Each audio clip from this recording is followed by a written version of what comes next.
আজকের সময়ে দাঁড়িয়ে সম্পর্ক আর ভালোবাসা নিয়ে মানুষের মনে যে প্রশ্নগুলো তৈরি হচ্ছে সেগুলো অমূলক নয়, বরং খুবই বাস্তব।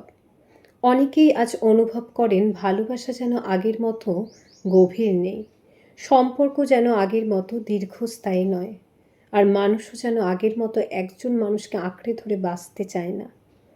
একটা সময় ছিল যখন সম্পর্ক মানে ছিল ধৈর্য, ত্যাগ আর বিশ্বাসের উপরে দাঁড়ানো এক দীর্ঘ যাত্রা।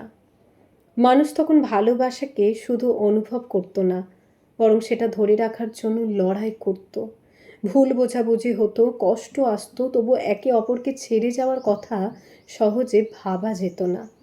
কারণ তখন সম্পর্ক ছিল একটা বিকল্পহীন প্রতিশ্রুতি, যেখানে মানুষ জানতো এই মানুষটাই তার নিজের। কিন্তু এখনকার সময়টা ভিন্ন। প্রযুক্তি, সোশ্যাল মিডিয়ার অসংখ্য অপশনের ভিড়ে মানুষ আজ যেন সব কিছুতেই দ্রুত অভ্যস্ত হয়ে পড়েছে।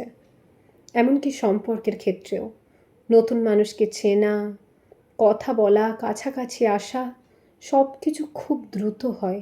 কিন্তু সেই সম্পর্ককে ধরে রাখার ধৈর্য বা প্রয়োজনীয়তা অনেক সময় হারিয়ে যায়। যখন দুজন মানুষ একে অপরকে চিনতে শুরু করে, তার ভালো লাগা, খারাপ লাগা, দুর্বলতা, সীমাবদ্ধতা, তখন অনেক সময় সম্পর্কের আসল পরীক্ষা শুরু হয়। আগে এই জায়গায় মানুষ আর কাছে আসতো, একে অপরকে বুঝে নিতে শিখত। এখন অনেক ক্ষেত্রেই দেখা যায় এই চেনা হয়ে যাওয়াটাই যেন আগ্রহ কমে যাওয়ার কারণ হয়ে দাঁড়ায়। রহস্য ফুরিয়ে গেলে আকর্ষণও যেন কমে যায়। এর পিছনে একটা বড় কারণ হলো অপশন। এখন মানুষ জানে একটা সম্পর্ক ভেঙে গেলে নতুন কাউকে খুঁজে পাওয়া খুব কঠিন নয়। ফলে একটা সম্পর্ক বাঁচিয়ে রাখার জন্য যে আপ্রাণ চেষ্টা দরকার, সেটা অনেকেই আর করে না। কেউ চলে গেলে কষ্ট হয় ঠিকই, কিন্তু সেই কষ্টকে গভীরভাবে বাঁচিয়ে রাখার মতো সময় বা মানসিকতা অনেকেরই নেই। জীবন এত দ্রুত এগিয়ে যায় যে মানুষ থেমে গিয়ে শোক করার সুযোগই পায় না। তাহলে কি সত্যিই আজকের সমাজে ভালোবাসা নেই? আছে, অবশ্যই আছে। তবে তার রূপ বদলেছে। আজও অনেক মানুষ গভীরভাবে ভালোবাসে।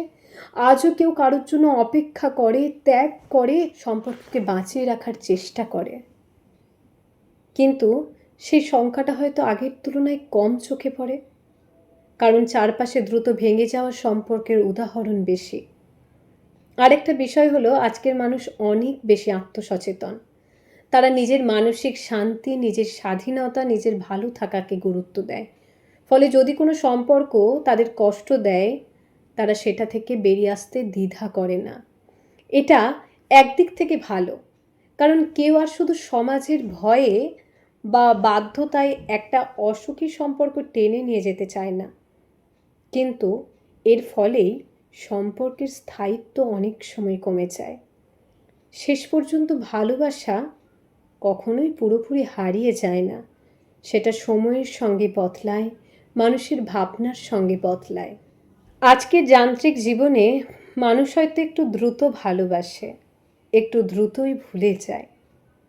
কিন্তু তার মানে এই নয় যে অনুভূতি নেই, বরং হয়তো সেই অনুভূতিগুলো আরও জটিল, আরও ব্যক্তিগত হয়ে উঠেছে।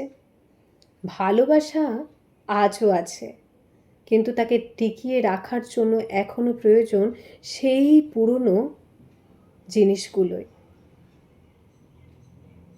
ধৈর্য, বোঝাপড়া আর একে অপরকে হারাতে না চাওয়ার ইচ্ছা।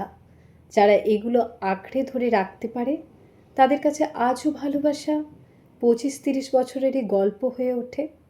আর যারা পারে না, তাদের কাছে ভালোবাসা হয়তো একটা সুন্দর কিন্তু ক্ষণস্থায়ী অনুভূতি হয়েই থেকে যায়। কি, তাই তো? আপনাদের কি মতামত অবশ্যই জানাতে ভুলবেন না। ভালো লাগলে লাইক করবেন, কমেন্টস করবেন, শেয়ার করতে পারেন সকলের সাথে। সকলে ভালো থাকবেন, সুস্থ থাকবেন, নিজের কাছের মানুষদের ভালো রাখবেন। ধন্যবাদ।